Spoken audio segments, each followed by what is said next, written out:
You know what, let's do this video a little bit differently.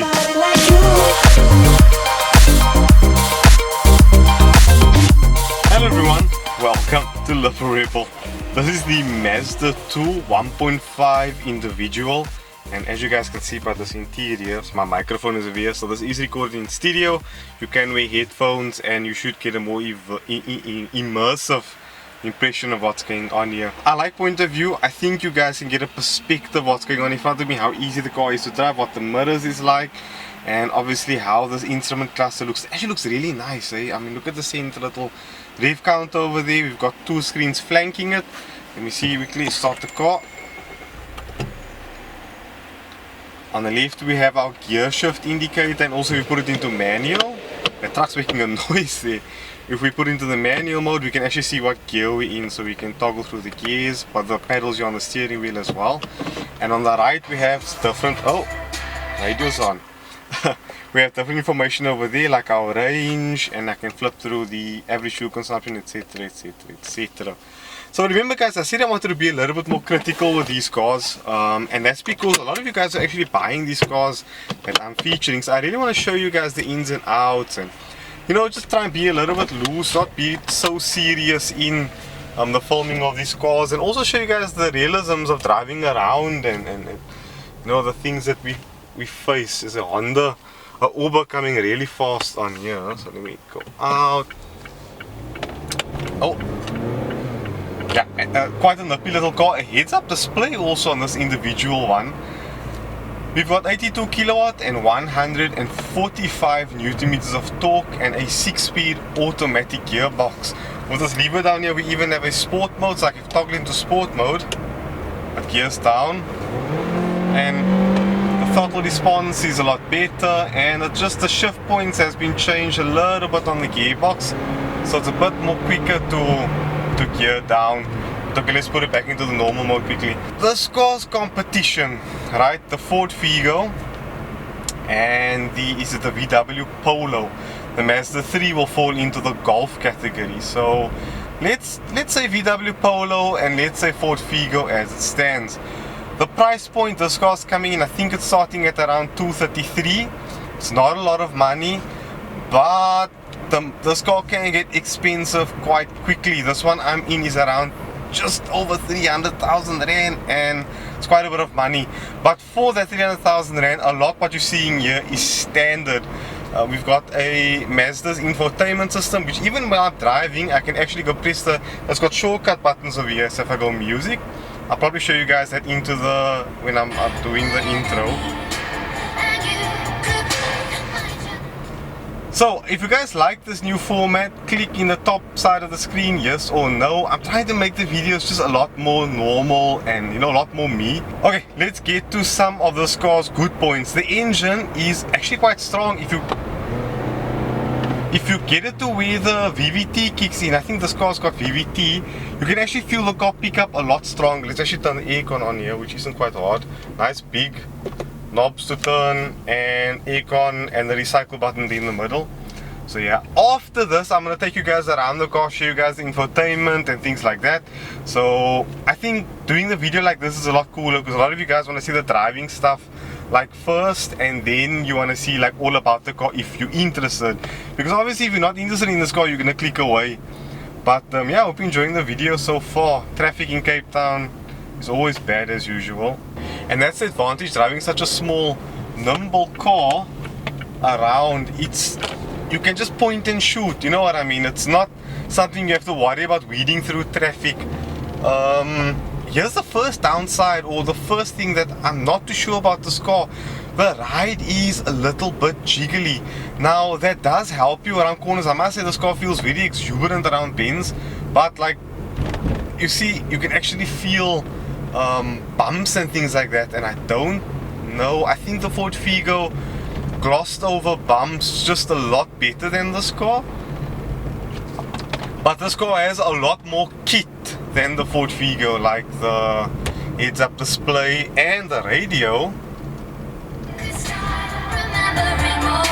Terrible song, which sounds Quite impressive. So the engine's quite frisky. That's the first thing when I actually drove the car. I was like, this 4-cylinder Sky Active engine is quite frisky. And this car is getting exceptional fuel consumption. Look at this, I can use the infotainment while I'm driving because it's so easy to use. Fuel economy, I'm doing 6.9 liters per 100 kilometers and we're climbing hills over here. Oh. And it does make a sporty sound. Interesting little car this, no? Now this is actually where the Mazda 2 shines over the competition. It's rather good handling. It has a chuckable character to it that I actually really like. I'm using the pedals now just for more control. I mean, what a frisky little car.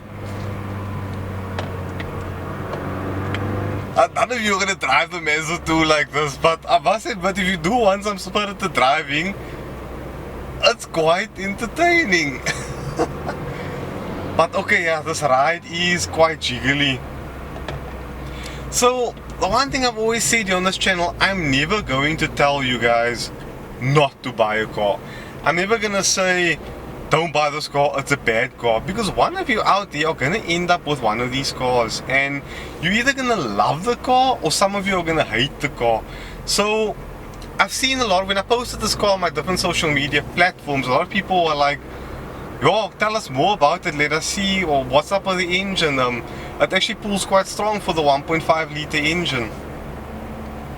So I was quite surprised to see the amount of interest in this car. Let's turn the aircon of it up. Right, let's go manual. Let's put the sport mode on.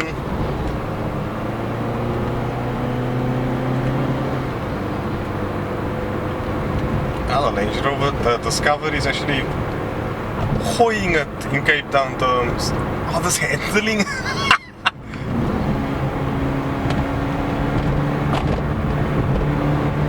I think we got ourselves a bit of a race here. The disco.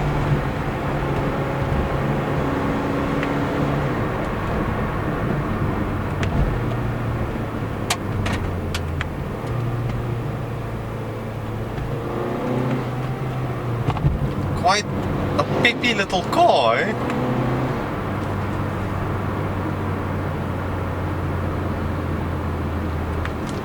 Get down for the turn. Why am I driving like this? This is such a fun car. Oh. Let's go over. And cut him on the inside. Because this car handles so good, I can be all the way. Oh, this is impressive. The ride, you see, this is where the ride kind of starts making sense. Because it does handle really good. There's a speed trap over here, so we must just watch our speed. I was lost in a foreign land. Knew where I was, but now where I stand. I left the rain for the desert sand. Went far away to find you I am. So, I drove the Mazda 2 and I was pretty impressed by its quirky handling and peppy performance and astronomical fuel consumption. Let me actually show you what's going on under this hood. So this is Mazda Sky Active engine, and I don't know, for some reason this thing is just so efficient. Where is the little thing over here? So this is the Sky Active engine.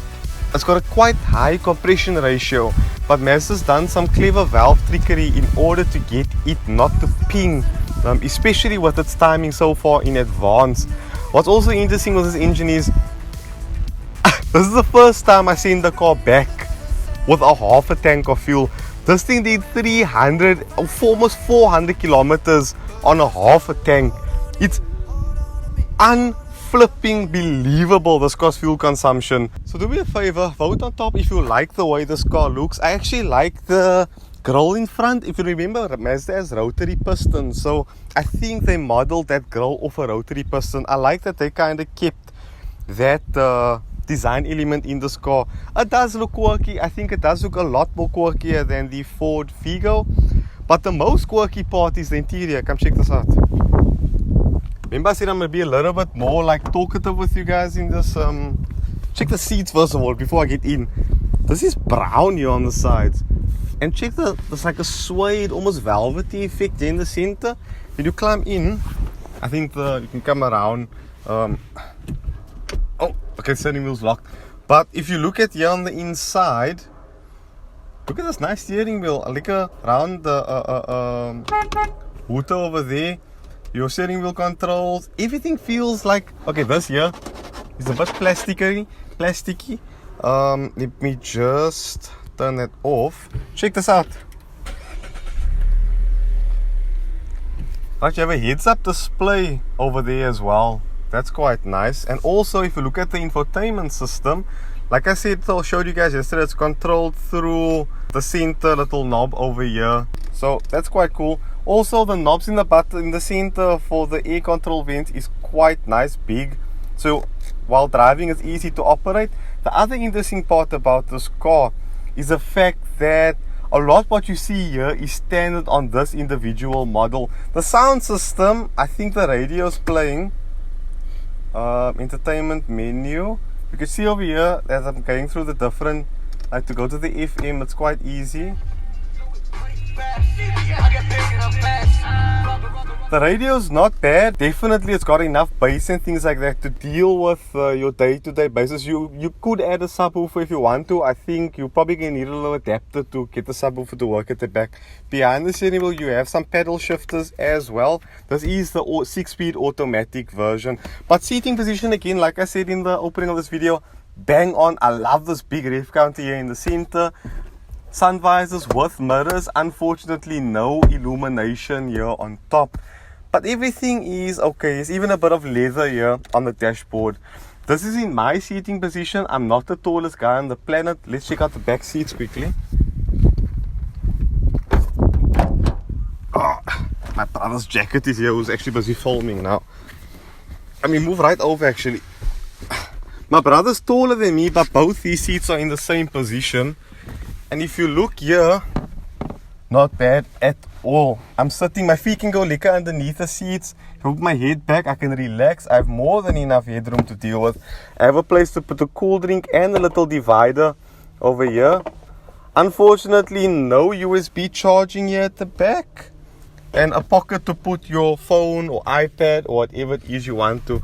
I see there's no center armrest, but I can flip the seat down. Oh, it's quite tricky. Okay, here we go. Look at this. Here's a piece over here that holds the belt, so the belt doesn't snag on the side of the seat like that. That's quite nice. I like that. Let's move to the boot quickly. Oh. Right, all my stuff is here in the boot, as you can see, and it's not bad. It's a bit deep, so here's a huge lip that you need to lift things over, but that's also really not that much of an issue. It's a good city car. Again, I say it basically ticks all your boxes. It's about preference. If you prefer the Ford Figo, buy the Ford Figo. The key is test drive the car before you make your decision.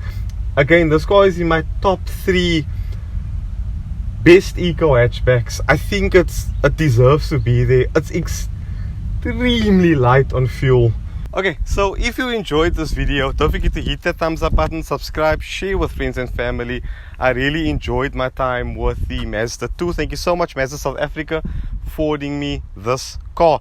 I also want to thank Ikram Gaya from Premium Express Car Wash. He keeps all the Liberebil cars clean that manufacturers send me and also that people send me to feature here on Liberebil. Thank you guys so much for watching this video. Don't forget to hit that thumbs up button, subscribe, share with friends and family. Be free, be you. Liberebil out.